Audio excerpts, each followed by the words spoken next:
იგი ამ საზოგადოების ერთ-ერთი დამაარსებელი და გამგეობის უცვლელი წევრი იყო.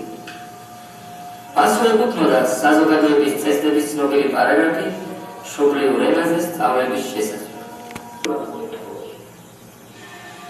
იაკობ გოგებაშვილი წერა-კითხვის გამავრცელებელი საზოგადოების დაარსების ერთ-ერთი მოწამე განხორციელებასთან სიაში არ შევიდა. საზოგადოებამ გახსნა სამეურნეო პროფილის სკოლები თბილისში, ქუთაისში, წინარეთში, თორემში, შავტუბანში, კავკავში და კომარეთში.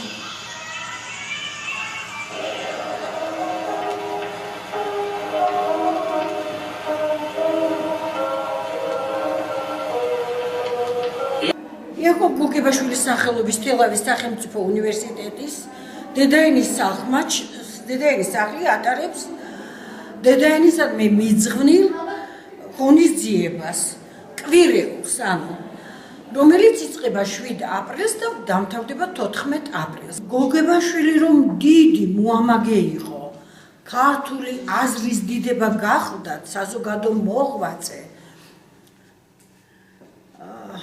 მამულიშვილი, ენის მოჭირნახული და რაც ყველაზე მთავარია, როგორც უკვე მოგახსენეთ, დედაენის შემდგენელი, ამას რომ ძალიან დიდი მნიშვნელობა ჰქონდა ჩვენი ერის ისტორიისთვის, ამაზე მოგახსენებთ და დიდი პიროვნება იყო თვით აკაკი წერეთლის აზრს.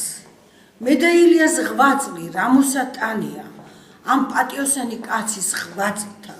ეს ის პიროვნება, რომელსაც სიცოცხლეშივე ძეგლი უნდა აუგოთ.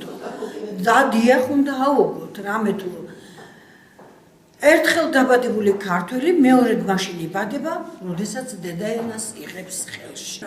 უნივერსიტეტში გაიხსნა 14 აპრილისადმი მიძღვნილი კვირეული, ანუ დედაენის დღისადმი მიძღვნილი კვირეული. დღეს ჩვენ ნახეთ იაკობ გოგებაშვილის შესახებ დოკუმენტური ფილმი, რომელიც ძალიან შთამბეჭდავი იყო.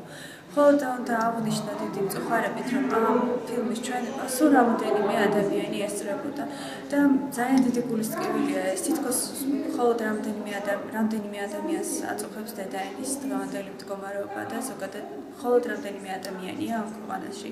სასურველია, რომ ეს ფილმი ნახოს ყველა ქართველმა, დაუკვირდეს, ჩაუკვირდეს ამ ფილმში ნათქვამ სიტყვებს, გაითავისოს და განსიგრძე განოს, რას ნიშნავს იყო ქართველი და რას ნიშნავს ჰქონდეს საკუთარი მშობლიური ენა. ვილოცავთ ამ დღეს 14 აპრილს და ღმერთმა შეგვაძლებინოს ამ საუკუნეში მაინც სათანადო პატი მივივაგოთ ქართულ ენას, სათანადოდ დავაფასოთ, სათანადოდ მოუვფრთხილდეთ და სათანადოდ მოუაროთ ჩვენს დედაენას.